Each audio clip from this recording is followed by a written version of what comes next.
Hi, Carolina. Hi. Uh, Hi, and you're sitting in the forest in Norway? And Yes, yeah. I'm in a forest in Norway and surrounded by beautiful greenery, a lot of wood sorrel Oh, wow. sprouting and pine trees and some birch, and the sun is just coming out of the clouds. I'm feeling very peaceful and happy. Oh, really nice to hear. And I really wanted to speak to you because, you know, I grew up in nature, or near nature, of course, not in nature, near nature, in a small village in Denmark. So I feel very connected to nature.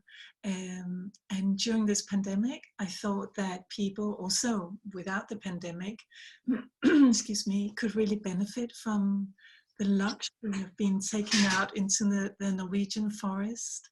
And you are a forest therapist, and you also have, I think, quite an impressive background that you've worked in. Let me see, I wrote something down. So you studied humanitarian crisis and peace processes in order to find out how living human systems are constructed and broken down again by war and instability. Mm. And you observed the traditions of indigenous people and political systems. And you co-wrote a book about a new economy, or an Yeah, idea for a new economy. yeah. Um, and now you are a forest therapist and a Norwegian sage. Well, humble one, that said. And you've created or you work with this concept of inner sustainability. Mm. Yeah, so I think it's such a treat to be speaking to you sitting in the forest. I'm very happy to be here, and thank you so much for having me. It's like I told you, my first time being interviewed like this, and but it feels very natural for me to be in my home forest and be speaking to you. You know, the pleasures of technology, as long as we can use them to our advantage. You know. Yeah, exactly. And you just told me you brought your guitar as well, so we Yeah, might rest we with a Norwegian song. might. Beautiful. Why is it important? Well, I think we probably all feel that way, but from your perspective, to connect with nature, what does that give us? Why is Well, that important? for me, like you mentioned part of my background, but for me, it's been a very long journey. You know, and we're born into this world, um, screaming and kicking, right? Because we come from unity, and we're suddenly kind of pushed into the back into a new realm, right? And everything is new, and we get parents, and from there, you know, we start kind of putting layers on our hearts, Mm, and a lot of people struggle with that, you know, because of your environment or even your bringing or the programming that you put into society. mm, And for me, nature was made me whole again.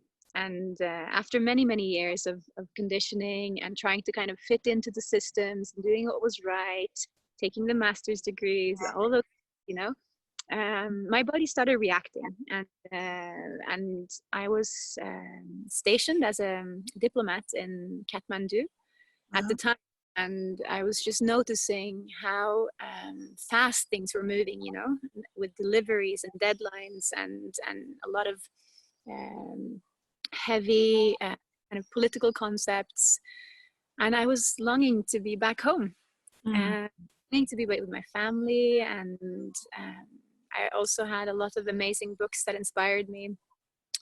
Among those, this book by Sharon Blackie from Scotland called "If Women Rose Rooted," yeah. and it was about finding back to the feminine in myself. And I've been using nature to inspire me to return to that place of wholeness. And then on that journey, I ended up leaving my job and going back to Norway to be able to be closer to my roots and to be able to live closer to my plant teachers. Yeah. Because I was learning so much, you know, from the natural realm, and I was learning about wholeness, integration, and meditation.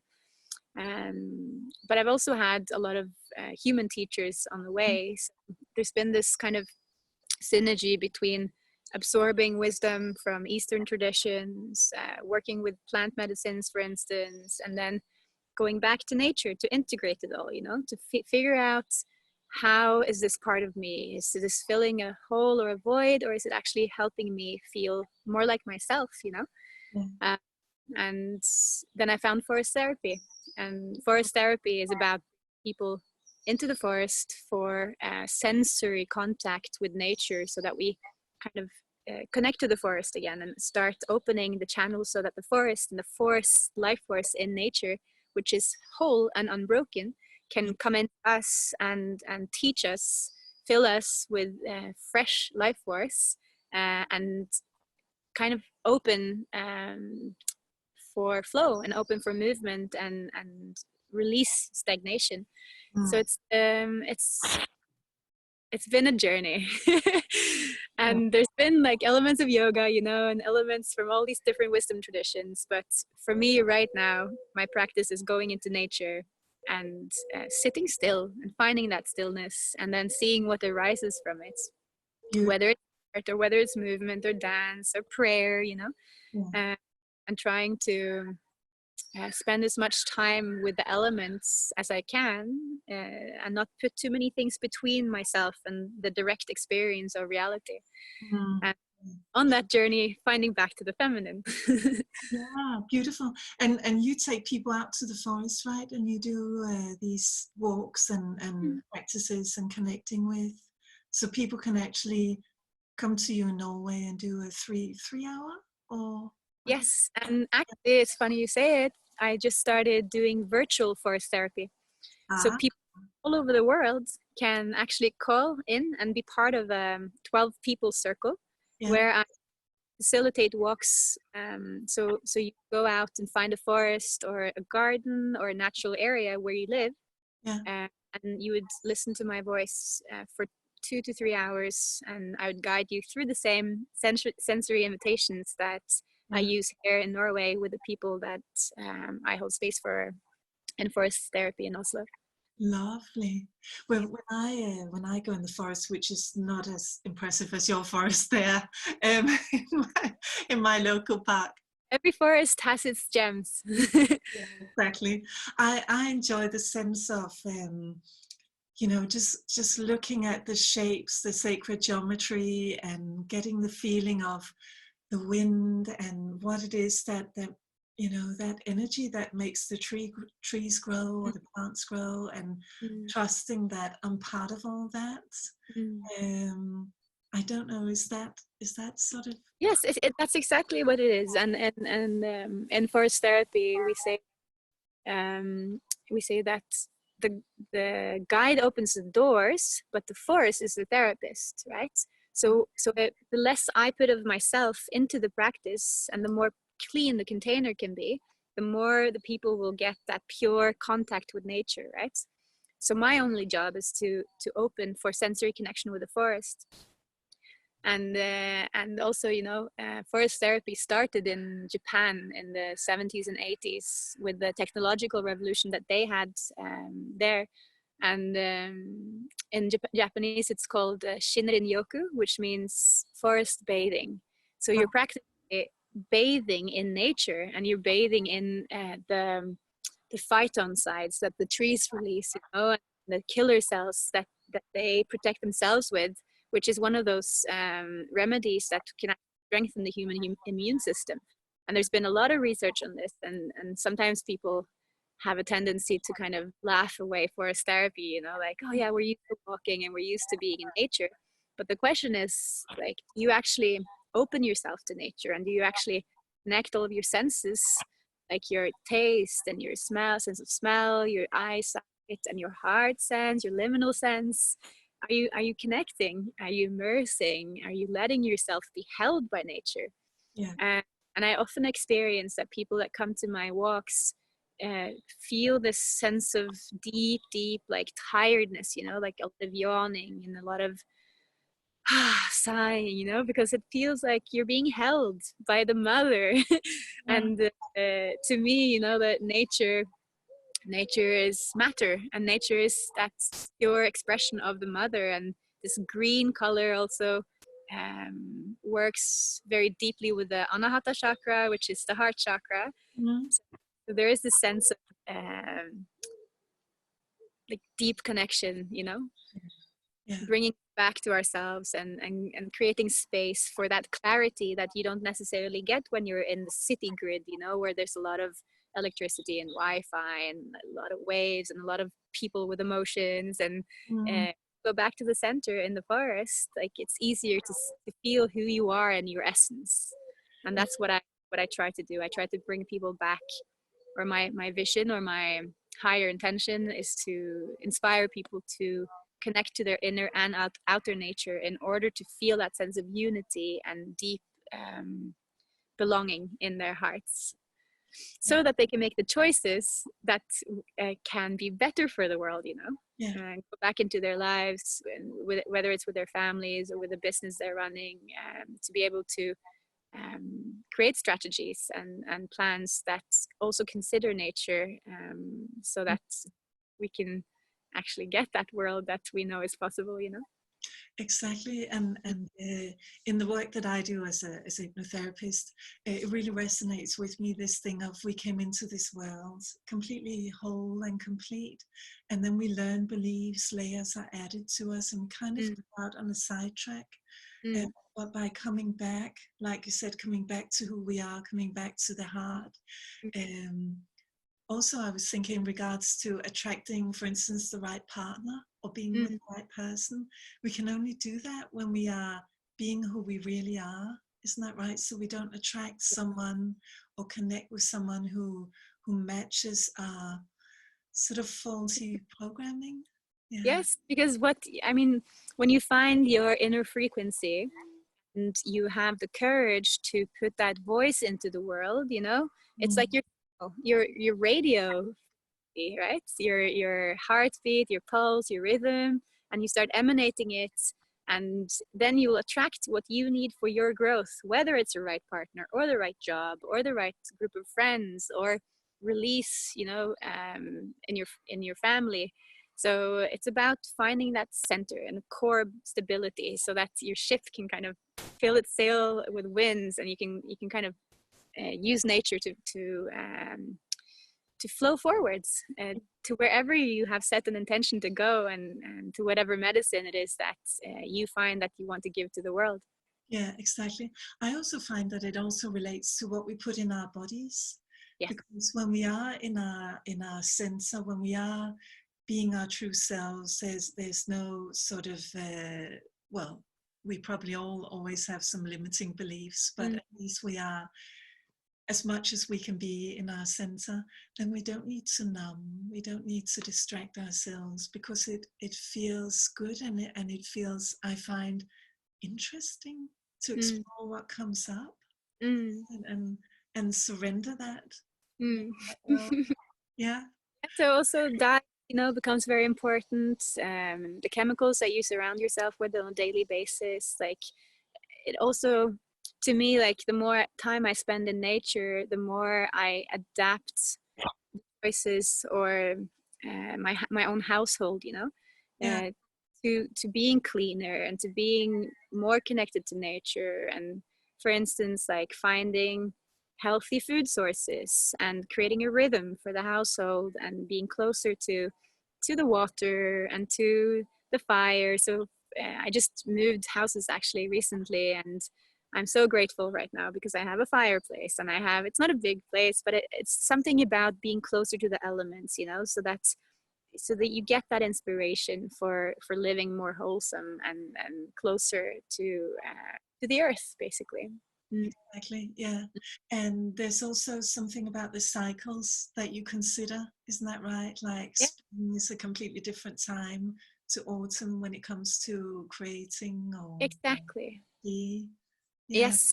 So what I noticed in my previous job, which I also loved, like I have to say that I loved being a diplomat, and I loved my colleagues in Nepal and like everything that comes with it. But my body was reacting to the way things were being organized, right? And I'm trying to kind of create a life for myself, or design a life for myself, because I have the freedom to do that, where I can use the natural energy of the year stars and the tides and my moon cycle to create and inspire other people. So the way I see it is that spring, for instance, is a very good time to plant your seeds and to start working on creative projects that will blossom in summer and that will be harvested in fall. I also work with visionary art, so I'd have my gallery exhibition in fall, and in winter going back into kind of the hibernation mode, cultivating the little flame and planning the year ahead, and then another year comes and your expression might even grow, you know, but keeping that steady rhythm. And also for me it's very important to connect to my moon cycle and to acknowledge and practice self-love with the cycles, knowing that I am a woman and there's a lot of emotions that go through me, but I can also honor and respect those changing tides in myself, and then start using them to my advantage so that I don't go crazy or kind of like spin out of my Shakti, or, you know. Yeah, exactly. Yeah, I like that you're doing this because that's the feminine energy, isn't it? It's much more. You know, I stopped wearing suits. I started wearing more skirts because my stomach needs to breathe, you know, and I have these wraparound skirts that are cotton, feel good on the body. And I also inspire my clients to start moving more in figures of 8, because we have this tendency to kind of walk like straight forward because we're heading somewhere, you know. So when kind of I feel like I'm using my hips more and that I'm opening my lower back, and it also eases my whole detox system, you know. Yeah, of course. Oh yeah, of course. Yeah, our feminine bodies, of course, probably needs those movements. Exactly. Yeah. So this is what inner sustainability is, right? Or it's an aspect of it. Yeah, well, we have this tendency to talk about outer sustainability and to want our organizations and our workplaces and our societies to be ordered, structured in a sustainable way. And sustainability and resilience have been these buzzwords, you know, like creating resilient organizations and creating resilient systems. But we have a tendency to forget about the human beings who are also nature in all of this, right? Yeah. And to be able to create a steady, stable life for ourselves where we don't get depleted in energy, right? And where we make choices, like every time we spend money, for instance, we make a choice for the world that we want to live in. So that's I've also had to kind of uproot my whole mindset about what I spend money on, and to see if my choices actually further a more sustainable world, or if they contribute to more separation or more depletion. And then you also have another layer on top of sustainability, which is the regeneration of energy, right? Where you're living not only in a sustainable way, but you're actually creating more energy that you're taking away from nature. And this is where, for instance, in the household, yoga comes in, you know, or Tantra, or even like fermentations and kombucha, creating living cultures in your house and in your workplace, where the feminine and masculine gets to kind of dance and create a more dynamic, vibrant culture, right? Yeah. So this is, I'm taking a course right now with a company or organization called Regenerators, and we're learning a lot about what it means to be a regenerative leader. So also exploring your feminine leadership qualities, right? Like intuition and receptivity, and starting to create a more balanced work-life personal dynamic where, you know, like both of the sides of the brain are working in union, and you're also making more regenerative choices for your business and your family and the planet. Yeah, beautiful. Where does the just so I and everyone understands, where does the masculine energy come into that? Because our masculine energy is the sort of planning and structure, isn't it? Like you said, the container. I guess, yeah. Definitely. To me, when I'm in my masculine, you know, I feel like more of a samurai. It's more like Eva energy, you know, like the discernment and the structure and the weak plans and the willpower to get things done. And whereas my feminine energy is the one who wants flow and just kind of be and receive and contain, like.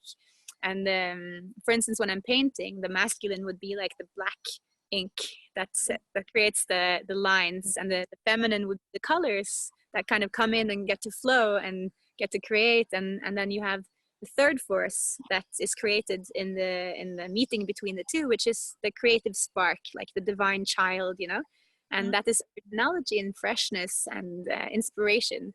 So I think also my art is kind of an experiment of that dance, you know, between Shiva and Shakti and feminine and masculine, to see if I can produce something of originality that's that can inspire more of that, you know.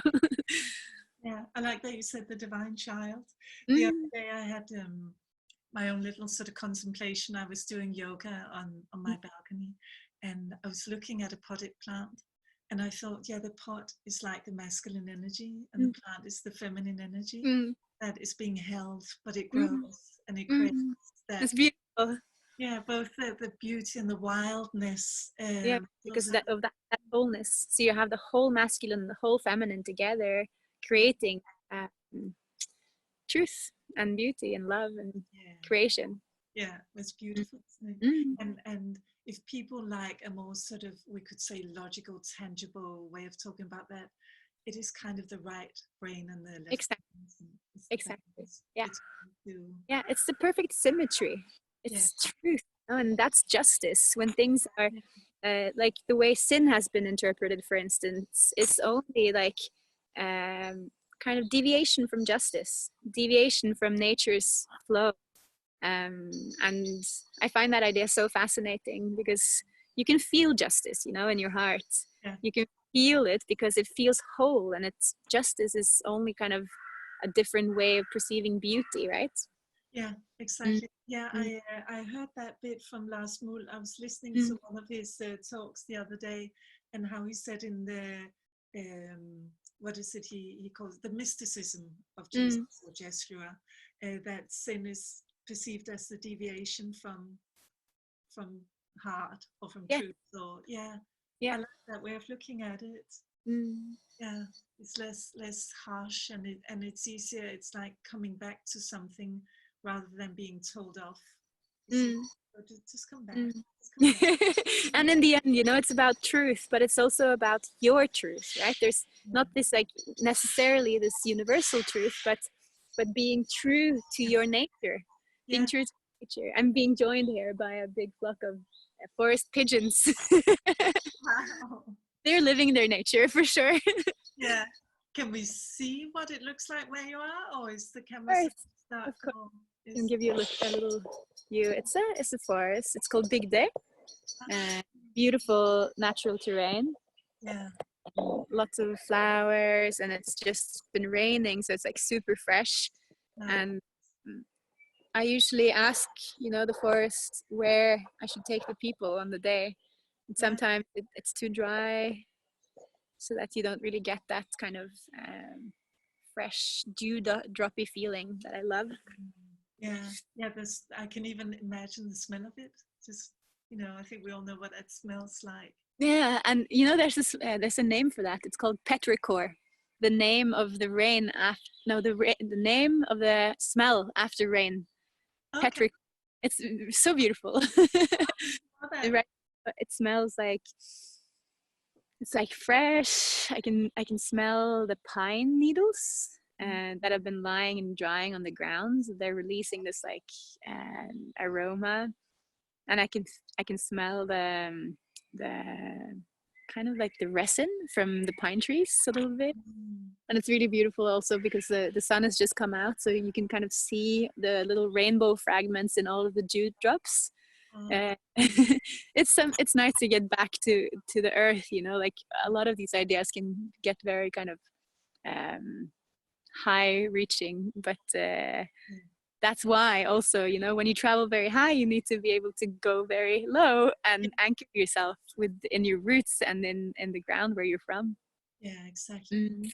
do you know about plants? Do you sort of use plants in any way? Yes. Well, it started happening when I connected more to the earth, that I would have very powerful meetings with plants. And it sounds a little bit funny, you know, when you don't really have that as a practice, but I would dream, you know, about different flowers that I had met, and their essence. And so today I also work as a natural therapist. So I give Reiki and intuitive massages, and I work with flower essences and something called acuprescence. What is that? And in those practices, I integrate the work that I do with the plants, and it's been very important for me to have that connection where I live, right? So I make tinctures. For instance, now with the pandemic and the COVID-19, like I've been selling a lot of rose root, which is the ginseng of the north. It's called Rhodiola rosea. And that was last year in a place called Være, an island in Lofoten. And I've been selling a lot of dandelion root for detoxing and for cleansing after winter, and also mugwort, because people have been spending a lot of time inside, and mugwort aids lucid dreaming and contribute to kind of hormonal balancing and warming of the meridians, and easing stress and anxiety, for instance. So there's so many things that we can use outside, and every time I go out, I find some new plant and start asking, oh, what are you for? You know, what do you want to teach me? But the most work that I do is with the flowers, like the wild flowers of where I live in Vestfold, in a little place called Ula. I have this cabin, and I just wander out in the woods and follow the seasons and see which flowers open and what their message is, you know, what they can help us with. And it's more vibrational medicine, but there's a very famous doctor called Edvard Bach that actually, found this, created the system and found these archetypes, you know, in the flowers that can aid our own journey to wholeness. So that's just kind of a branch of the work that I do. Yeah, I thought about it the other day when I went for a walk. I thought, I guess I could just pick dandelion leaves, right? Yes. And use them. It's great for salad, and they're quite bitter, which is something that we need, actually, because we don't get enough bitterness. And this is also why a lot of people get these metabolic imbalances, intolerances and so on, because they're out of balance, basically. Okay. Would I have to boil them first, or can I just... Well, you can eat them fresh, but you can also steam them, fry them. You can even eat the flowers of the dandelion.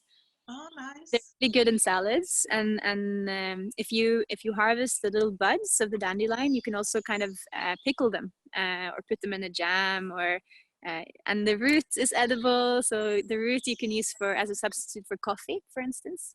Yeah. I make tinctures of dandelion roots because that's a really healthy detox remedy. Yeah, I'll go make some on my walk. Great. Are there other things, sort of normal things we see normal, everything's normal, but that we see in the forest that you are aware of that we could... Yes. My favorite plant is the nettle, for instance. Stinging nettle.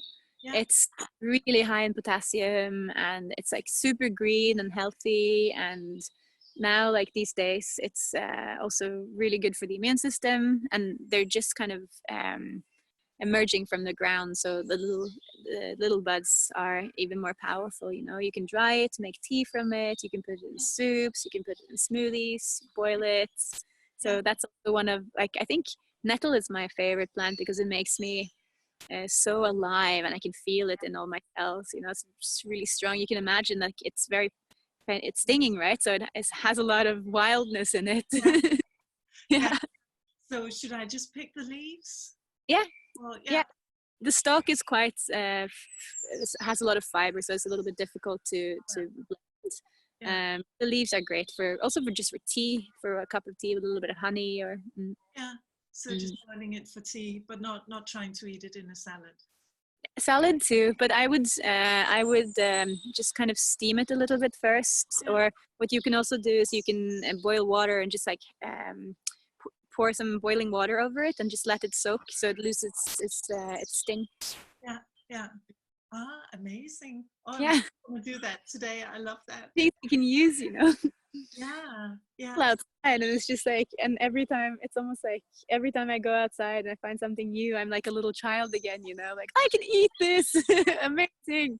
Yesterday I made a dinner also. I don't know all the English names, but you know, ferns, this type of fern that you can eat. And I had raspberry leaves, and I had what we in Norwegian called mjødurt.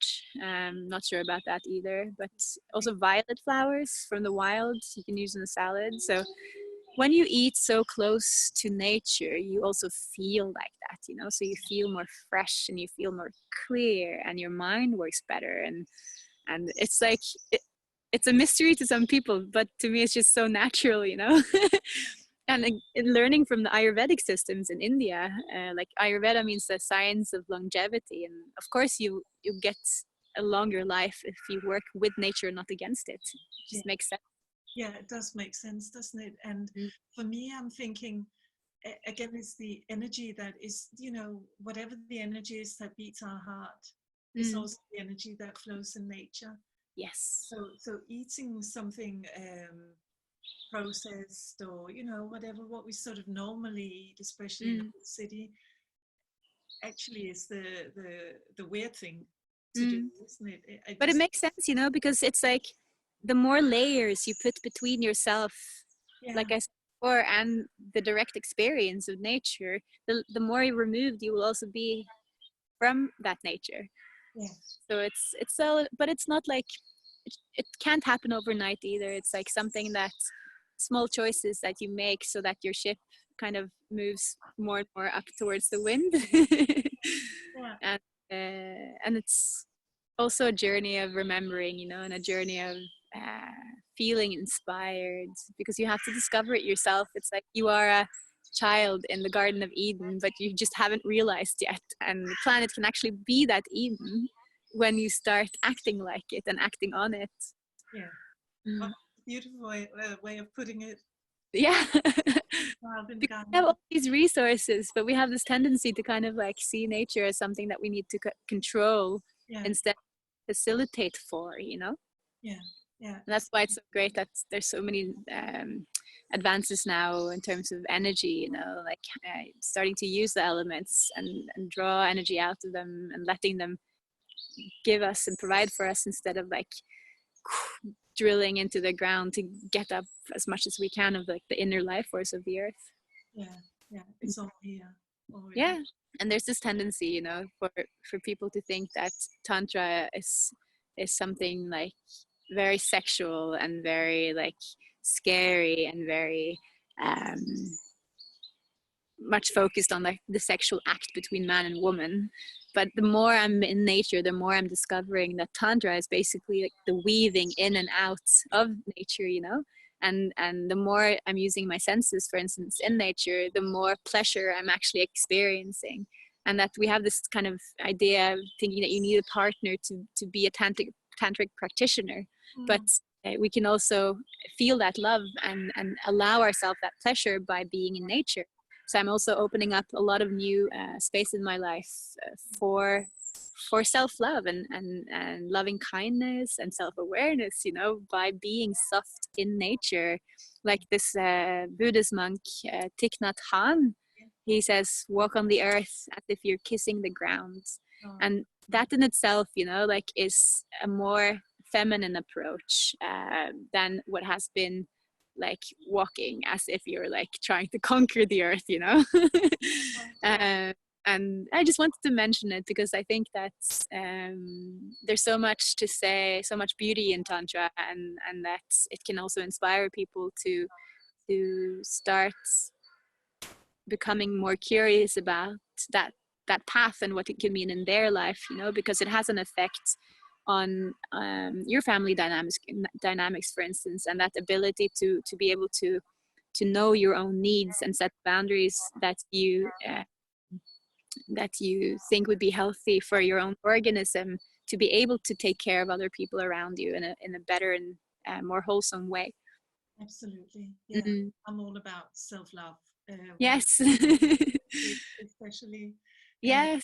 And pleasure, you know, and time, allowing yourself the space to actually be able to tune into your needs. And when you're in nature, you have more of that space that's difficult to connect to when you're in a tiny apartment, you know, surrounded by electronic gadgets and Wi-Fi, and a partner, for instance, or a family that's also in imbalance. So I think one of my biggest surprises or biggest gifts of being outside this much and changing my workplace in that way is that also discovering deeper layers and more subtle layers of that self-love that in turn connects me to that web of life and the interconnectedness of beings and spirit. Yeah, absolutely. And excuse me, of course, at home we can do things like switching off the Wi-Fi. There are sort of little excuse me, little things that we can do ourselves. Or even, I always like having fresh flowers. I've lots of potted plants, you know, just this way of sort of, you know, connecting with nature, remembering that when we talk about the divine feminine energy, it's very much about sense-based experiences. Like you said, the smell of the forest, the sounds, the sensations, and again that creates that lovely balance, that we are not just in our heads and thinking in terms of archetypes, or you know, what does that look like, or how is that psychologically, but it's actually about very much about coming into our bodies and being with the environment in harmony, like you said, not conquering, but being with in harmony and allowing nature and the earth to be our mother. Exactly. And you know, like when you enter into a partnership with another person, it's almost like you enter into a pact to become a guardian for that person's ecology, right? And I find that so beautiful. It's like, I water you, you water me, I fertilize you, you fertilize me, you know, and coming back to that beauty of watching the person grow. So more in nature, I feel like now I'm very connected to this forest, and I would love to be a guardian of this forest. And in a partnership, like, you would act like that guardian and take care of that ecology, and see that person as a wild, uncharted land, you know, that you want to take care of and not just kind of like exploit and dig out resources from, you know. But beautiful. Not the idea of what can this person give me, but taking care of each other, creating that harmony, that balance. Yes. And any meeting between two people, you know, or even in the meeting with yourself, there's this like explosion of universes and potential, and the more we kind of frame and put limits and boundaries upon that container, you know, the more we limit the potential that union has to grow and expand and inspire other people outside of themselves, you know. Yeah, exactly. We are like, I remember reading a little book somewhere where it said, you know, we are, if we, it said the word God, but whether we call it God or whatever, but we are the arms and legs of God. Yes. And you know, our hands are actually connected to the heart, you know, like the meridians flow from the heart and into the hands. So if we do use our hands intuitively, like we will be able to share that love that we have in our hearts with two more pieces of our body. Beautiful. Yeah, and that makes me think again of painting or drawing. In a way, that's also a way of bringing out that vibration, that energy. Yeah, that's actually, painting is a very, very sacred ritual for me. Like before I sit down to paint, I tune in, you know, and I set a little altar, I light a candle, and I ask for the highest expression of that image to be revealed on the paper. And I also use, I paint with watercolors, and I use water from sacred sources that visits. So for instance, I painted an image for Lars, and I had collected water from all the sacred sites that we visited in Israel when we were there, to make the image that finally came out of it. So because water carries vibration, and if you can kind of capture that vibration, and it can kind of resonate out from the originals and into the people that are perceiving them. So in that, art can also be healing, and in the future I hope to work with art as a therapy form, you know, like expressive art therapy, for instance, and to be able to invite people to express themselves through color and flow and emotions, for instance. It's so important to do. I find that if I don't express my creativity, it's almost like it gets stuck as a bit of anxiety or restlessness, or it has to flow. It's really nice. The light is sort of coming through the tree. Yes, it's so beautiful right now. It's misty, and I just love, like, like we think that the forest is green, but to me it's like a rainbow, because there's so many colors everywhere, like in the smallest things, you know, like the bark of the tree, and like in every little tiny dewdrop, or like little bark piece, or the little mushroom from last year, or even this color, you know, it's like pine needle.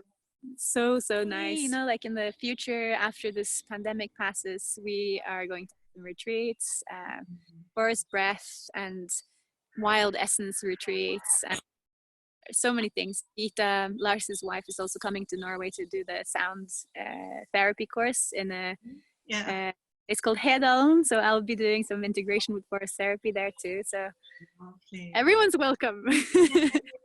And so I'm going on that course, of course. Are you going to take us out into the forest? Or? Yes. I can't wait. Amazing. In between the sessions, we're gonna have some forest therapy walks and some rituals, and I think it's gonna be beautiful. I'm excited for you to join us.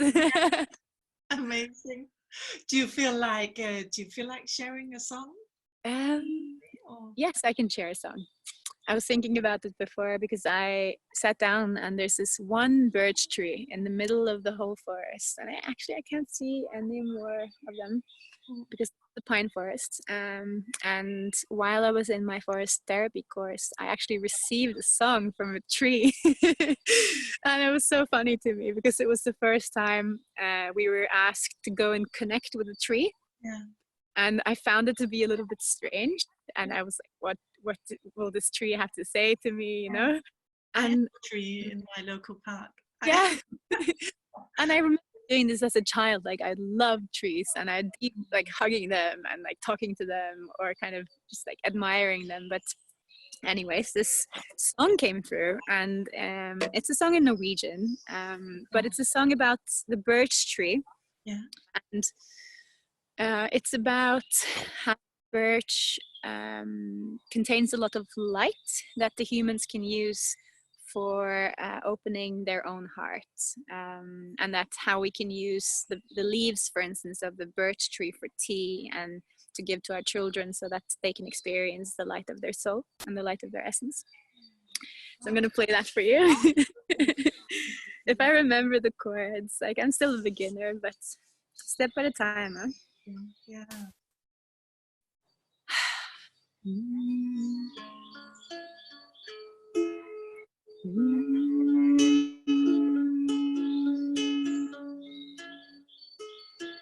Store hvite bjørn. Store hvite bjørn. Led meg inn til lyset der. Led meg inn til lyset der inn. Store hvite bjørn. Store hvite bjørn. Lag av dine blader små.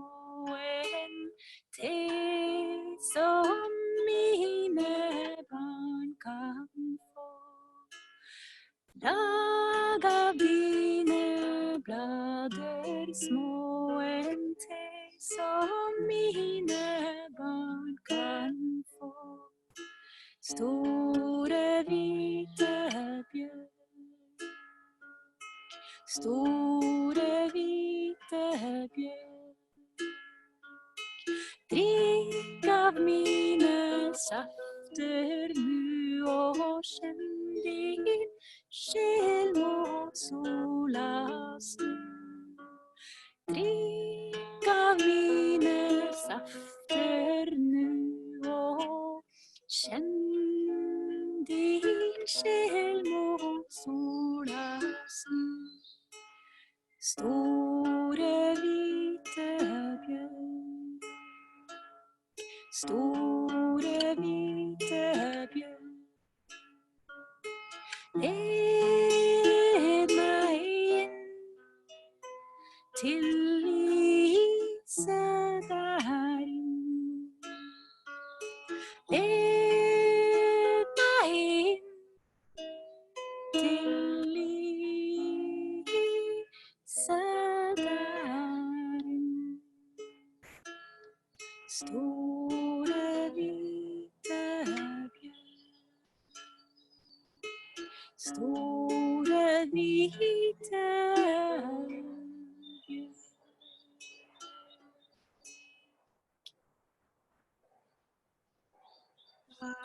There's a helicopter. It's a medicine song. That's the thing, right? It comes from the birch to give us a message of light and of presence and of connection with nature. Yeah, yeah. No, the words were beautiful as well. Very simple, and for people who don't understand, it was the big white birch and bringing its juices and I saw that. Isn't that interesting? I didn't expect to get because it really resonates. I feel that the more we listen to nature, the more we can become vessels for her voice. And the more we listen to her messages, the more she helps us open so we can share the messages.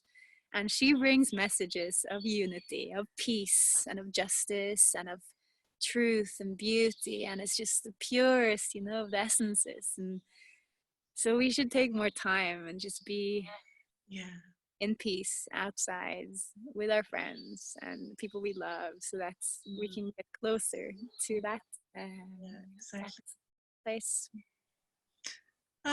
Thank you, Caroline. And your website is called Norwegian-Sage? No, it's just one word, norwegiansage.com. Yeah, excellent. I have some different offers on the website, and my Instagram is the same, at Norwegian Sage, same on Facebook. Yeah. And if you have any questions, you just send me a message. I'm very available. Yeah. And good. And there's also the beautiful paintings are there, watercolor paintings. And yes, they're all there. People can go and have a look. So request prints, if because I only have the originals on the page, but if there's any prints that you that resonate with you, it's also possible to request the prints. I have a beautiful printmaker that works with me, that has really good quality paper, and nice. Beautiful. And of course, people who are listening here, their next step could be to go and look at your website, of course, and they can go and subscribe to my little website called CarmenConnected.online. Yes, and I hope that you can join me for a forest therapy walk one day. I so will. I'm coming to. It's really nice to do the virtual ones as well. Like, don't be afraid of technology, because we're just using it to our advantage. And what actually happens in a virtual forest therapy walk is that you get a closer connection to a place that's close to your heart, Yeah. And it's mostly invitations to be close to nature, and then we come and we meet in the virtual circle and we share from our respective ecologies, and that's lovely. We share a ceremony in the end and make a little mandala together. It's very nice. Beautiful. Thank you, Caroline. Thank you so much for having me. Such a beautiful time to be able to sit here and talk to you in London. It's such a treat. It's such Yes. a treat. Yeah, thank you.